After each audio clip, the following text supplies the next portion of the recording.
Guys, you're not going to believe the luck I've had lately. Just the other day, I had a flat tire, thought I was in big trouble. Before I know it, somebody pulled over, fixed the tire. Oh, that's not luck, Kirk. It's because That's not the only thing. How about when I'm in a studio, drop the cell phone, bang, shatters completely. Guy hands me a brand new cell phone. Yeah, Kirk, that's because you have Renaissance Rewards Extra. Yeah, roadside assistance, cell phone protection, coupon straight to your phone. And another discount with Renaissance Rewards Extra, Mr. Herbstreit. Life's just easier when you have Renaissance Rewards Extra. And welcome back to the ICC Hour here on Super Talk Mississippi 101.9 FM as we continue to look at basketball season here at ICC. And I want to talk to first-year head coach Darrian Wilson. And Coach Wilson, before we get started, man, welcome to the show. And I know you're excited about the season. Man, I'm very excited. We had a great group, and they've been working really hard, so I'm very excited for them. Well, Coach, let's just talk about it, man. Everybody's dream is to one day become a head coach on the collegiate level. When you got that nod here at ICC, following up Coach Pate, how did that moment feel for you? I think I was in shock originally, but very honored. I'm blessed, highly favored, very thankful. Great administration, great support here, and I couldn't ask for a better first year job going into it. Well, let's get to know a little bit about you. Where are you from, and just a little bit about your basketball history. So I'm originally from Brookhaven, Mississippi. Played at Brookhaven High School 4 years. Went to Copiah Lincoln Community College in the MACC. Played there for 2 years. Transferred to Jackson State after that. Got blessed with the COVID years and all of that, so I was able to play there for 3 seasons. Following that, originally came over here to be Coach Pate's assistant. Now we're here. Well, one good thing that's going to really help you in that transition role from going from the assistant coach to the head coach is Coach Hayslip is still here. Talk about Hayslip and how he's helped with the program, because y'all came up together. Absolutely. And, now he's going to be there to able to be by your side again. Man, that's one of the hardest working dudes in basketball at any level. You didn't tell a lie. Division I, Division II, NAIA, junior college. That's one of the hardest working dudes in basketball. Really puts the kids first. I don't think there's nothing he wouldn't do for these guys, for me, for Coach Lane. Very trustworthy. I mean, you kind of can give him a task and he's got it. You can say, hey, Slip, what do you think about this? And it's already done. I don't know when the dude sleeps, in all honesty. Like, he's working dudes out at 6 a.m. He's working dudes out at 11. He's doing scouting reports. He's doing graphics. Like, he's a man of many hats. Yeah. I tell people that all the time, but everything's about the kids. He really puts those guys first, puts his program first. Mm-hmm.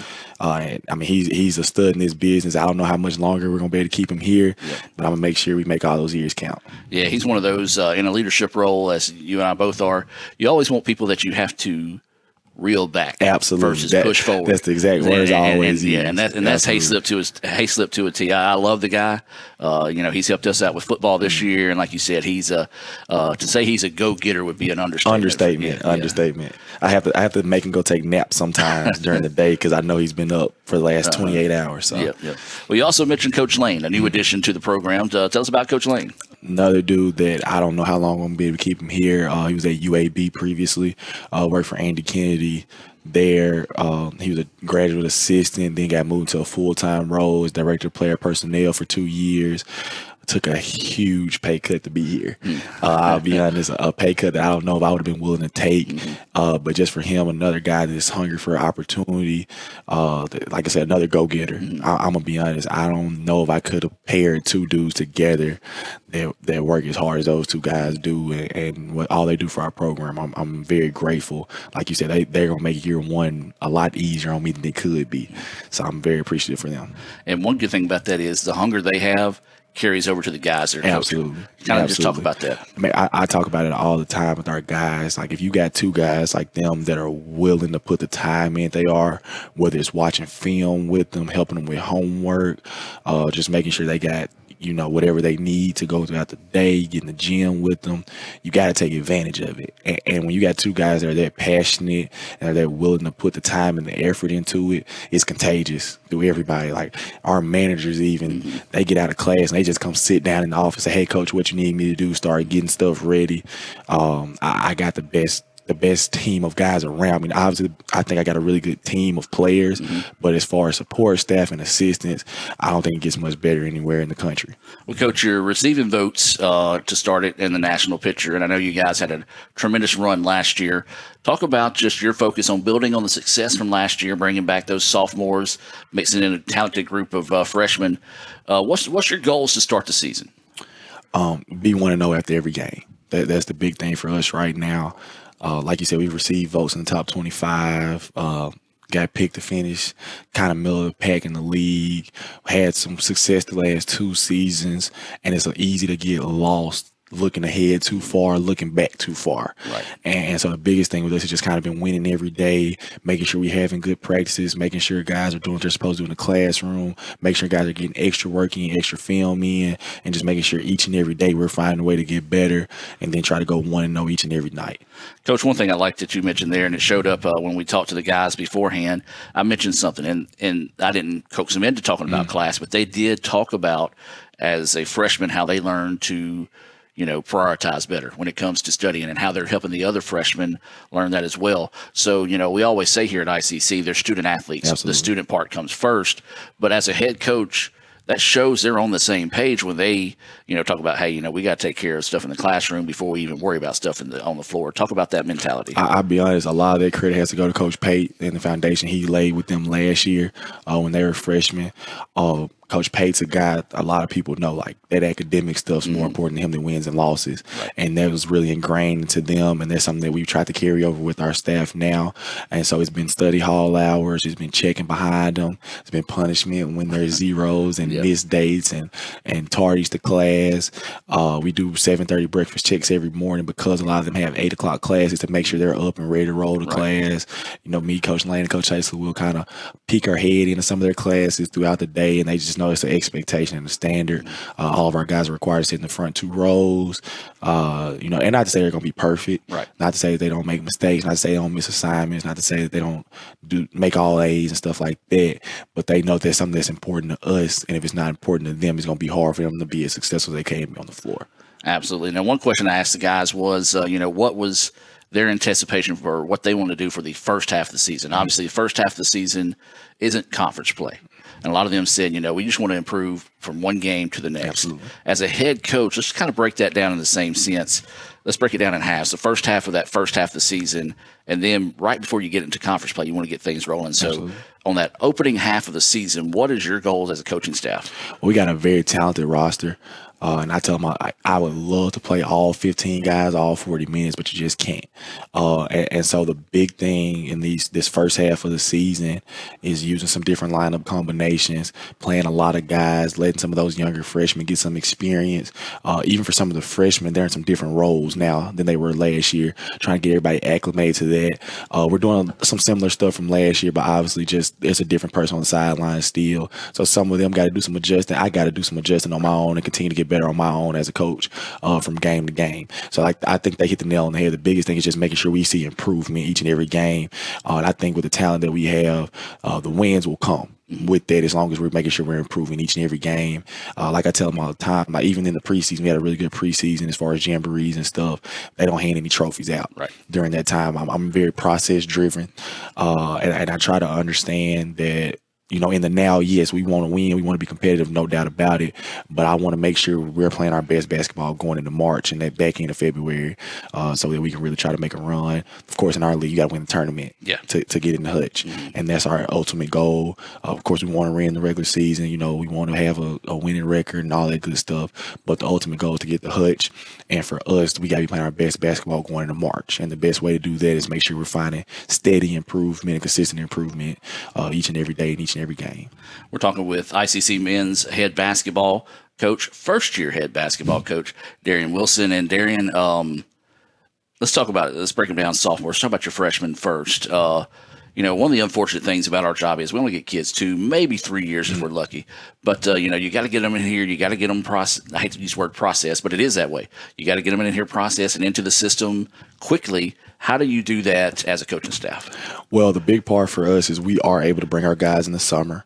So that helps a good bit. We bring them in June, and we're able to kind of get them acclimated to, because the first part of the acclimation process is the day-to-day, like the sophomores talked about. So being able to handle going to class in the front part, making sure you're eating, and the college in general, not even just for athletes, time management is huge. And so that's the biggest part, is allowing them to get acclimated to that. Then basketball-wise, we're able to get them in the weight room. That's a big thing for a lot of our freshmen, just continuing to get stronger, try to help them get more explosive. There's a conditioning piece to it. And then just the learning curve. I'm going to be honest, our class this year, they play for some really good high school coaches. And so that helps a lot in kind of minimizing the learning curve. But there's still some stuff to learn. And sometimes it's just stuff that we may do a little tad bit differently. And so just kind of get them acclimated to our verbiage, our terminology, and the way we want to do things, especially on the defensive end usually, is usually the biggest thing. But they've done a really good job of acclimating to it so far. And then this sophomore group is a good group coming back. Absolutely. They've got that leadership role. Talk about their role as leaders, and then also your expectations for them. Man, we've got a great core of guys. We've got 7 returners from the team last year, along with 2 transfers. I think are going to be really big pieces for us. I think we had a really good year last year, but we had a lot of freshmen. The last 2 seasons, we've had a very freshman-heavy team. I don't think we've had more than 4 sophomores since I've been here. So to have 9 right now, especially for me as a year 1 coach, it allows us to be able to move a tad bit faster because they already have an understanding of how college basketball and the day-to-day stuff works. And they've done a really good job of kind of grooming and leading those younger guys, even the guys that are transfers. The returners have done a good job of kind of bringing them into the fold and make sure they understand how we do things here at ICC. And like I said, their leadership and their maturity has been awesome to have. We don't really have to worry about them handling their business off the court, handling their business in the classroom, just on campus. They get extra workouts in. They've gotten to the point now where it used to be last year when they were freshmen, someone would come here on their own and work out extra, shoot on the gun and stuff like that. Now it's got to the point where it's like, hey, buddy, let's go in here now. There's 2, 3, 4, 5, 6 of them in here at a time. And that's going to really pay off for us in the long run. And the awesome thing about this, just to show, because Coach was not in here when we interviewed the guys, they said the exact same thing, how they've come together. They kind of say, hey, come on, they pull each other, whether it be come to shoot, whether it be like, say, one of them said, if we go eat, we're going to be 4 or 5 of us together to go eat. So that team bonding is a big factor, and it's going to show in that. Well, Coach, I know they always ask anticipation for the season, of course, win. That's the anticipation. I want to kind of put a twist on the question. Okay. What is with this being your first year, what is the anticipation throughout the season for yourself? For myself, like I said, just the same way we're asking the players to continue to grow from game to game. For myself, being able to grow from game to game, whether it's with how we're relaying the scouting report, how detailed we are with the scouting reports as a staff, whether it's when to call timeouts, when not to, when to make a sub, when to kind of let a guy play through a couple mistakes. Just learning those things, kind of the sideline management part. Continue to make sure I do a good job with that. I've got some really good mentors in my corner. Me and Coach Pate talk about it every week. Coach Brent that I played for in college, we talk a lot. My dad's a high school coach, so we talk a good bit. Like I said, I got some really good mentors. I know I'm going to be tuned into some of those games, and they'll critique me as hard as anybody. I'm hard on myself. I think the 2 biggest things for me have been making sure we're organized and prepared on our end as a staff. And so that's a big key for me, is just making sure we're prepared and organized going in each and every day, not just the games, but even just the way we're running practice, why we're doing what we're doing, the business side of stuff, making sure financially we're in the right spots and make sure we're making good decisions. Just all those things, making sure we're organized and prepared with those things. Coach, I know you've already had some opportunities to do some preseason ball, but I'm going to put this visual in your head. Okay. DEC, bands rocking, crowds pumped up, first game of the year, first home game of the year, first home head coaching night for you. Going to be some butterflies? I'm not sure. I'm going to be honest. Even the preseason games, I tell you, so we went to Florida 2 weekends ago, and we played Florida Southwestern, who's traditionally a powerhouse program, one of the better programs in the entire country, in all honesty. And the night before, I kept waiting for the nerves to hit. Then going into the getting on the bus ride to the gym. I was waiting on the nerves to hit. And they never really did, and it scared me because I'm like, because part of me is like, dude, why are you not nervous? Yeah. And so I don't know. Like I said, I think as long as I can be prepared and organized, I think that it helps some of the jitters. Big time. I tell our guys that we actually just had a long conversation about it yesterday. When guys are prepared, it kind of allows them to not be as nervous. But like the confidence comes from preparation. Our assistant coach of mine, Casey Burke, that's at James Madison now. He's at Jackson State. When I was there, he got his T-shirt. He said, "Preparation creates confidence." And I'm a firm believer in that. I don't know. I think when I hear that child playing, they call it starting five, it may hit a little bit. I don't know if it's going to be nerves and butterflies or just a little bit more anxiousness to get it going. So I don't know. I said, when it hits me, if you ask me after the game, I'll let you know then. I got you. Well, Coach, before I let you go, I want to give you an open floor, one, to thank anybody that you want to thank that's helped you get to this point in your career, but also give a shout-out to the fans and encourage them to come support your guys, because I'm telling you, folks, I feel it. I feel like we're going to have a special year on not just the men, but also the women's basketball team this year. Going to be a lot of fun basketball in the DEC, so we want to encourage you to come out. So, Coach, I will turn the floor over to you. For me, got to thank my mom first. That's my rock. I tell her all the time. I said it in my press conference. I could probably count on one or two hands how many games of mine she's missed. I played football, basketball, baseball. I was in the band. I did a lot, and she's always been right there with me. Got to thank my dad. Like I said, he was a coach himself. And so he is a coach himself. And so, we talk often about just kind of how to manage the day-to-day stuff. I got some really good mentors. Coach Wayne Brent that I played for at Jackson State. Coach Kenny Bizot that I played for at Colin, who's the athletic director at Mississippi College now. Casey Burke, who's my assistant coach. Chris Woodall was assistant coach. Coach Pate, obviously. Like, those are guys that I kind of talk to very regularly, maybe 2-3 times a week. Just kind of bounce ideas off of, kind of make sure I'm in the right frame of mind with stuff and I'm thinking the right way. Got to thank my guy Snacks Lee, really kind of got me my start with the coaching thing. We kind of helped start an AAU program together, kind of right after COVID, and it's my best friend right there. That's my guy. Girlfriend Allison, soon to be fiance. That's a huge support system. Like I said, she's a coach herself, so that's another person. Female coaches are great. Coaches that coach women's sports are a lot more detailed and organized than me, and I'll be very honest. And so I lean on her a lot of times for some organization tips and a lot of team bonding stuff. Sometimes us as males, we're not as big on team bonding, but she does a great job with her teams at Ridgeland High School, her volleyball teams, of doing a lot of team bonding and trying to keep in the mood and the spirits really good. So I lean on her very heavily. Like I said, fans, it's going to be a great year. I watch our women's practice a lot. Coach Poor is another person that I've leaned on very heavily through this transition process, because she kind of made the same transition from assistant to head coach a couple years ago. And they do a great job. Her and her staff, I sit in their practices, and I pull some stuff and steal some stuff often. They're going to have a really good season as well. They're very talented, and they work really hard.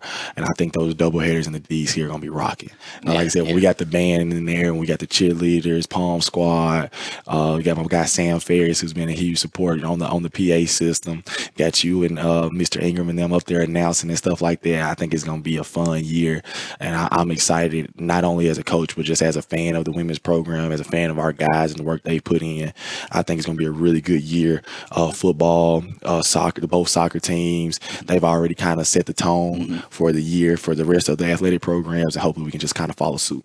And you can find that schedule at letsgoicc.com. And you can also, if you can't make it to the DEC, you can watch it on letsgoicctv.com on the Red Channel. Well, that's going to do it for today's ICC Hour. We appreciate you tuning in and learning more about our basketball teams. Hope to see you at the DEC. Have a great weekend. And as always, Roll Tribe.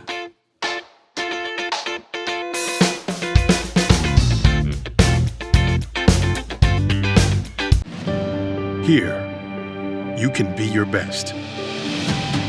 The best train here. Learn here. Succeed here. Perform here. Win here. Thrive here.